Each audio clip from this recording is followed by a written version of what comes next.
This is really impromptu. Good morning. It's Saturday. I'm going to post this the day that I'm filming it right now. I think I'm just going to barely even edit it. Maybe let's do a one-take wonder, shall we?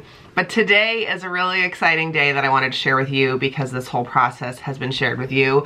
Today is the 1-year birthday of Finding Your Cape coming out. My book baby.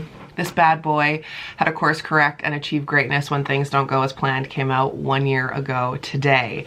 And it seems like this, I had, you know, grand plans to meet you last year. I had a book tour planned. We had international dates planned, master classes. I was building a course to go along with this.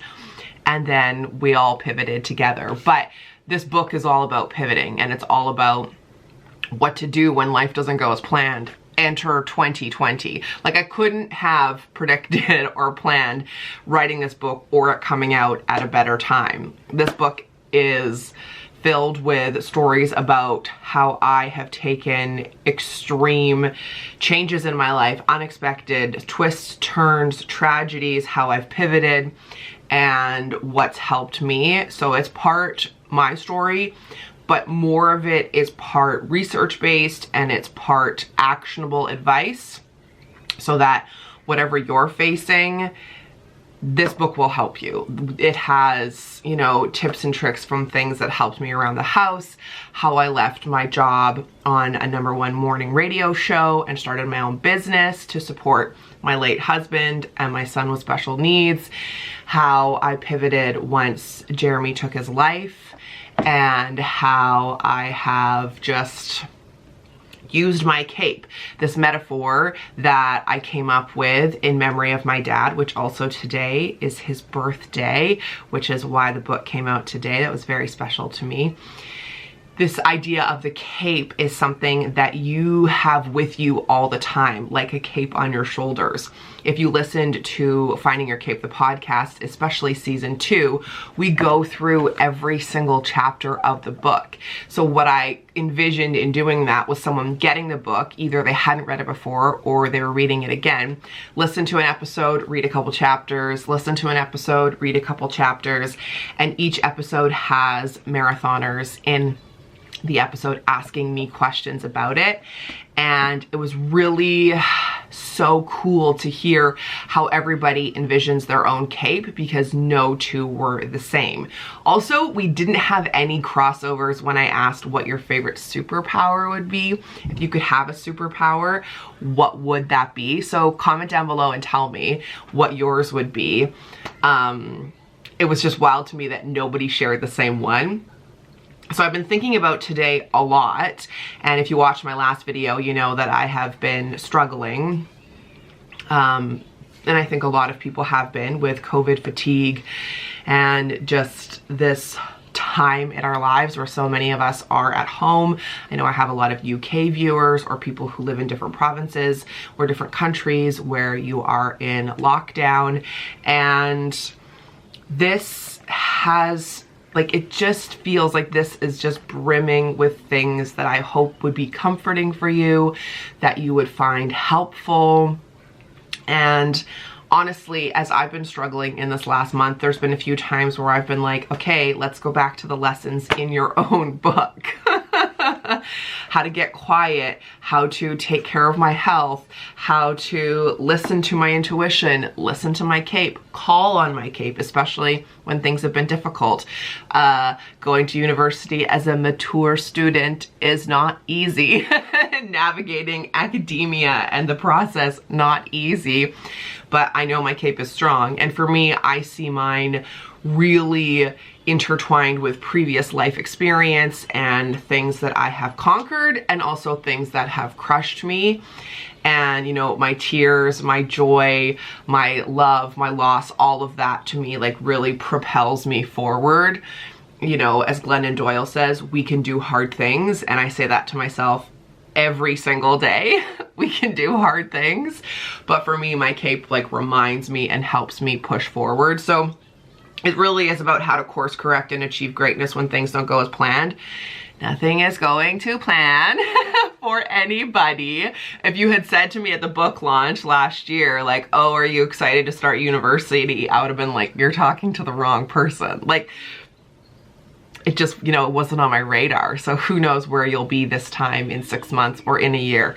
But if you have read Finding Your Cape, please post about it and tag me. I love seeing your reviews. If you could leave me a review on Amazon or Chapters or Barnes & Noble or Audible or on the podcast.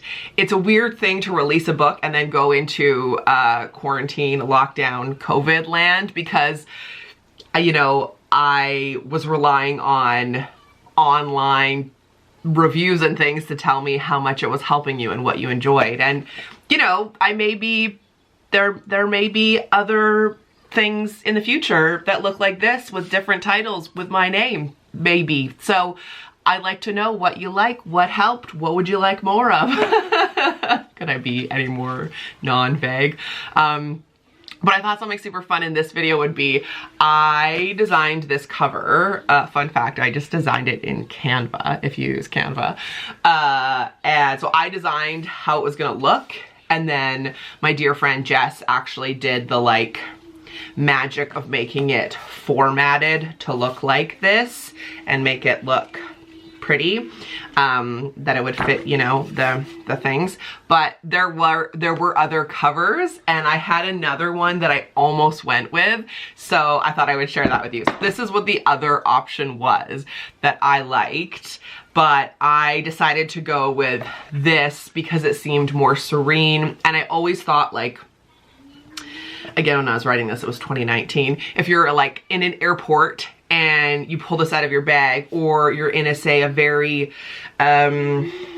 toxic home environment or work environment, or you're around very judgmental people, I wouldn't want you to take something out and then be judged for reading it. And so I wanted it to look just like very serene. Who knows what this book could be about? Who knows? I also wanted it to be very accessible to men and non-binary people, and so I wanted it to just look very like neutral. And it's been wild to me how many men have reached out to me saying, like, you know, I've had multiple people who served in the Army or the Navy or the military and have come home and now have PTS and say that this book has helped them. And I'm so glad that I didn't go with a flashy, quote unquote, feminine cover.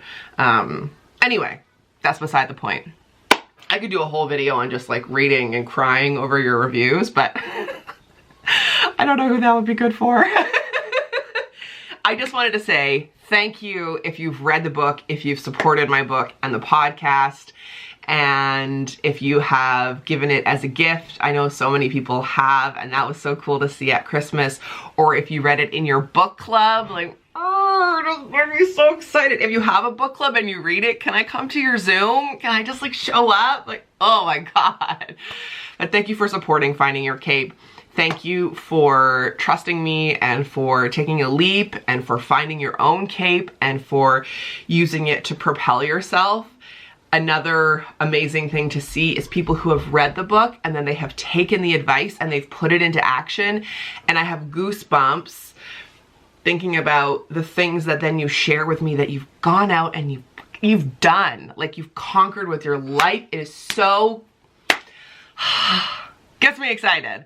So go do cool shit, read the book, take the advice, do stuff, and then tell me about it and we can virtually hug. And one day when we can actually hug in person, you better believe. Can I do a delayed book tour? That's not a thing. We'll just have to have another maybe. Anyway, thank you for watching. Thank you for supporting Finding Your Cape, how to course correct and achieve greatness when things don't go as planned. If you haven't bought it and you would like to, you can go to findingyourcapebook.com, or like I said, just wherever you buy books, it is available. And I'm grateful to all the bookstores that stock it, the audiobooks. I just want to give a shout out to Simone, my editor, who was the sole reason that this book even exists. I will say that. And then also to Jen, who produced and edited the audiobook. Maybe she doesn't even watch my videos anymore because I can't imagine she'd ever want to listen to my voice anymore. But thank you for watching. Go find your cape. Remember, life's not a sprint, it's a marathon, and you can do hard things. We can do hard things, and I appreciate your support. Take care. Bye.